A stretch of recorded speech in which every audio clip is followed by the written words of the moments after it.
नमस्कार छात्रों, स्वागत है आपका मेरे YouTube channel Datta reading point में। आज हम डिस्कस करेंगे 11th क्लास सोशियोलॉजी समाजशास्त्र का चैप्टर नंबर 2 ग्रामीण तथा नगरीय समाज में सामाजिक परिवर्तन एवं सामाजिक व्यवस्था। जैसा कि आप जानते हैं कि आपके एग्ज़ाम आने वाला है, तो हम इसको जल्दी से एक समरी टाइप में इसको रिवाइज कर लेते हैं। तो कुछ बिंदु हैं। पहला पॉइंट आपका है कि सामाजिक परिवर्तन क्या होता है। सामाजिक परिवर्तन से आप क्या समझते हैं? तो आप जानते हैं कि समाज एक परिवर्तनशील संस्था है जो हमेशा से क्या बदलती रहती है। ये परिवर्तन होते समाज में कुछ समय बाद समाज की विभिन्न इकाइयों विभिन्नता चाहते हैं। समाज द्वारा मानव संस्थाओं में, प्रतिमानों में, उनके संबंधों में, प्रक्रियाओं में, व्यवस्थाओं में आदि का जो रूप होता है वो पहले ऐसा नहीं होता, बिल्कुल चेंज हो जाता है, जैसा आप देखते हैं। और ये दो प्रकार से परिवर्तन होता है। पहला आपका होता है आंतरिक परिवर्तन, यानी कि किसी भी समय में या किसी भी आदर्श युग में मूल्यों में पिछले युग के मुकाबले कुछ नयापन आ जाए। जैसे आज हम देखते हैं कि पहले अगर हम चले जाएं पीछे तो व्यवस्थाएं कुछ और थी और आज कुछ और है। थोड़े से हम आधुनिक हो गए हैं, मॉडर्न हो गए हैं। तो इसको हम बोलते हैं आंतरिक परिवर्तन, कि समाज के अंदर जो व्यवस्थाएं पहले थी वो अब नहीं रह गई हैं। दूसरा आपका होता है बाह्य परिवर्तन या सृजनात्मक परिवर्तन। यदि किसी सामाजिक अंग जैसे विवाह, नातेदारी, रिश्तेदारी, वर्ग, जाति आदि जब समूह में आदान परिवर्तन जब होता है तब उसे बाह्य परिवर्तन कहते हैं। पहले संयुक्त परिवार हुआ करता था, न्यूक्लियर फैमिली हो गई, लोग बाहर आ गए, नगरीकरण हो गया। तो यहाँ व्यवस्थाएं जो थीं परिवार को लेकर के, विवाह को लेकर के, नातेदारी को लेकर के, इन सबको हम बोलते हैं बाह्य परिवर्तन।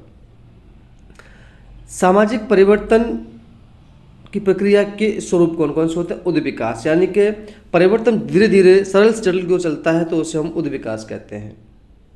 परिवर्तन धीरे धीरे सरल से जटिल की ओर चलता है। पहले सामाजिक जीवन बहुत सरल हुआ करता था, धीमे धीमे धीमे धीमे जटिल होना स्टार्ट हो गया तो हम उसे उद्विकास कहते हैं। यही सिद्धांत दिया डार्विन ने। डार्विन के अनुसार आरंभ प्रत्येक जीवित प्राणी सरल होता है। स्टार्टिंग में उसका जीवन बहुत सरल था, जैसे कि हमारे यहाँ था कि जीवन जो था प्रकृति निकट था, कोई समस्या नहीं थी। कई शताब्दियों अथवा कभी कभी शास्त्र बुद्धियों में धीरे धीरे अपने आप को प्राकृतिक वातावरण में डालकर मनुष्य बदलते रहते हैं। डार्विन सिद्धांत में योग्यतम की उत्तरजीविता के विचार पर बल दिया गया। केवल वही जीवधारी जीवित रहने में सफल होते हैं जो अपने पर्यावरण के अनुरूप अपने आप को ढाल लेते हैं। जो अपने आप को ढालने में सक्षम नहीं है तो वह ऐसे धीमी गति से कर सकते हैं, लंबे समय वो नष्ट हो जाते हैं। कहने का मतलब ये है कि जैसे जैसे समाज परिवर्तन होता है आपको उसके अनुसार ही आपको परिवर्तन करना है, अपने आप को ढाल लेना है, तभी आप आगे जीवन यापन कर सकते हैं। ये सिद्धांत था डार्विन का। डार्विन का सिद्धांत प्रकृति की प्रक्रियाओं को दिखाता है कि इसमें सीख सामाजिक विश्व में स्वीकृत किया गया कि इसे अनुकूली परिवर्तन में महत्ता पर बल दिया गया। इसे सोशल डार्विनिज्म के नाम से जाना गया, क्योंकि जैसे जैसे समाज परिवर्तनशील होता है आपको उसके अनुकूल आपको ढाल लेना है, तभी आप जीवित रह सकते हैं। क्रांतिकारी परिवर्तन, परिवर्तन जो तुलनात्मक रूप से शीघ्र अथवा अचानक होता है, एकदम हो। इसके प्रयोग मुख्यतः राजनीतिक संदर्भ में होते हैं, जहाँ पूर्व सत्ता वर्ग को विस्थापित कर दिया जाता है, जैसे फ्रांसीसी क्रांति, 1917 की रूसी क्रांति अथवा औद्योगिक क्रांति संचार में आदि। तो परिवर्तन एकदम से होता है उसको हम बोलते हैं क्रांतिकारी परिवर्तन। जब धीमे धीमे धीमे चलता है उसको हम बोलते हैं आंदोलन। तो इस टाइप का होता है, उसको हम बोलते हैं परिवर्तन। मूल्यों तथा मान्यताओं में परिवर्तन, उदाहरण के लिए बाल श्रम, आप जानते हैं, आप भलीवत परिचित हैं इससे। 19वीं शताब्दी के अंत में यह माना जाने लगा कि बच्चे इतना जल्दी हो काम पर लग जाए। प्रारंभिक फैक्ट्री व्यवस्था बच्चों के श्रम पर आश्रित थी। बच्चे 5 या 6 वर्ष की आयु से ही काम करना प्रारंभ कर देते थे। तब बचपन से संबंधित संकल्पना नहीं की गई थी जब यहाँ औद्योगिक क्रांति चल रही थी यूरोप के अंदर। 20वीं शताब्दी के दौरान अनेक देशों ने बाल श्रम का कानून बंद कर दिया। कुछ उद्योग हमारे देश में जो आज भी बाल श्रम पर आधारित कम से कम आंशिक रूप से आश्रित थे, जैसे दरी का बुनना, छोटी चाय की दुकानें, रेस्तरां, माचिस बनाना आदि, यहाँ पर भी आज हमारे यहाँ पर भी बाल श्रम देखने को मिलता है। बाल श्रम गैर कानूनी है और मालिकों को मुजरिमों के रूप में सजा हो सकती है। आज की डेट में ये लागू है। सामाजिक परिवर्तन के प्रकार के स्रोत अथवा कारण, पहला आपका आता है पर्यावरण, दूसरा तकनीकी एवं आर्थिक, राजनैतिक और सांस्कृतिक। पर्यावरण तथा सामाजिक परिवर्तन।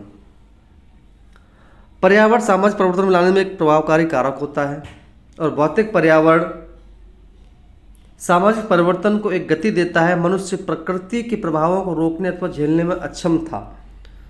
उदाहरण के लिए मरुस्थलीय वातावरण में रहने वाले लोगों के लिए एक स्थान पर रहकर कृषि करना संभव नहीं था, जैसे मैदानी भागों अथवा नदियों किनारे। नदी या समुद्र के समीप नगरों का विस्तार बड़े पैमाने पर होता है, क्योंकि व्यावसायिक गतिविधियों को गति देने के लिए समुद्री जल या यातायात सुविधाजनक सस्ता पड़ता है। सॉरी जहाँ पर सुविधाएं होती हैं वहाँ सामाजिक रूप से व्यवस्थित हो जाता है और भौगोलिक पर्यावरण या प्रकृति समाज को पूर्ण रूपेण बदल कर रख देते हैं। ये बदलाव अपरिवर्तनीय होते हैं, ये स्थायी होते हैं या वापस अपनी पूर्व स्थिति में नहीं आने देते हैं।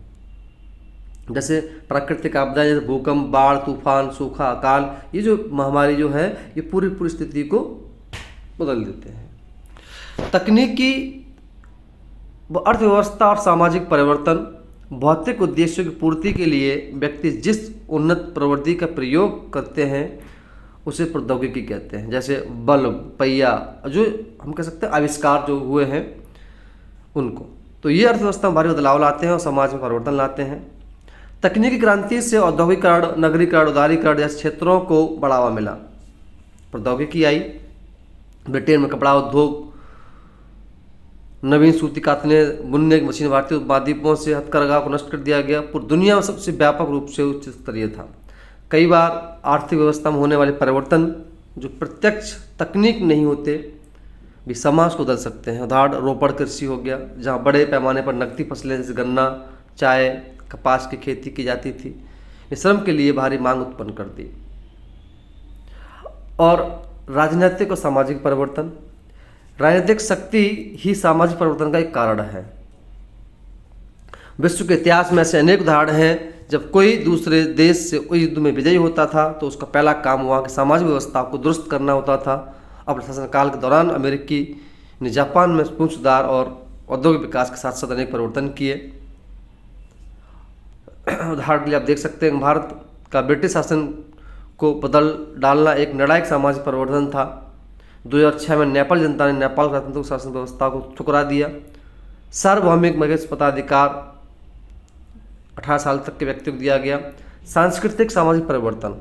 व्यक्ति के व्यवहारों या कार्यों में जब बदलाव आता है तो जीवन में सांस्कृतिक परिवर्तन होते हैं। सामाजिक सांस्कृतिक संस्था पर धर्म का प्रभाव विशेष रूप से देखने में आता है। उदाहरण के लिए प्राचीन भारत में सामाजिक और राजनीतिक जीवन पर बौद्ध धर्म का प्रभाव पड़ा। धार्मिक मान्यताएं, मानदंडों ने समाज को व्यवस्थित करने की मदद की।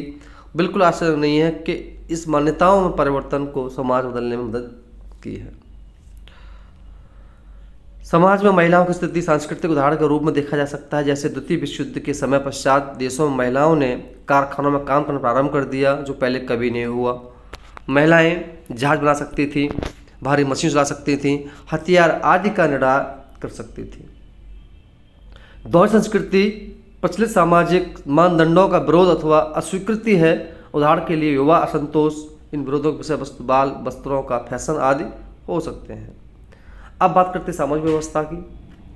सामाजिक परिवर्तन को सामाजिक व्यवस्था के साथ ही समझा जा सकता है। सामाजिक व्यवस्था तो व्यवस्था में एक प्रवृत्ति होती है जो परिवर्तन का एक विरोध करती है, उसे नियमित करती है। सामाजिक व्यवस्था का अर्थ किसी विशेष प्रकार के सामाजिक संबंधों, मूल्यों बनकर द्वारा उसको नहीं होता। तो क्वेश्चन जब आएगा तो यहाँ आएगा सामाजिक व्यवस्था से आप क्या समझते हैं, है ना। इसके प्रभाव, सत्ता, कानून क्या है। मनुष्य की क्रियाएं मानवीय संरचना के अनुसार ही होती हैं। हर समूह में सत्ता के तत्व मूल रूप से विद्यमान रहते हैं। संगठित समूह में कुछ साधारण सदस्य होते हैं और कुछ सदस्य ऐसे होते हैं जिनके पास जिम्मेदारी होती है, उनके पास ही सत्ता होती है। प्रभुसत्ता का दूसरा नाम शक्ति है। मैक्स वेबर के अनुसार समाज सत्ता विशेष रूप से आर्थिक आधारों पर ही आधारित होती है। आर्थिक कारक सत्ता निर्माण में एकमात्र नहीं कहा जा सकता, जैसे उत्तर भारत की प्रभुसत्ता संपन्न जातियाँ। सत्ता प्रवाह कानून के गहरे रूप संबंधित होते हैं। कानून नियमों की एक व्यवस्था है जिसके द्वारा समाज में सदस्यों को नियंत्रित अथवा उनके व्यवहार को नियमित किया जा सकता है।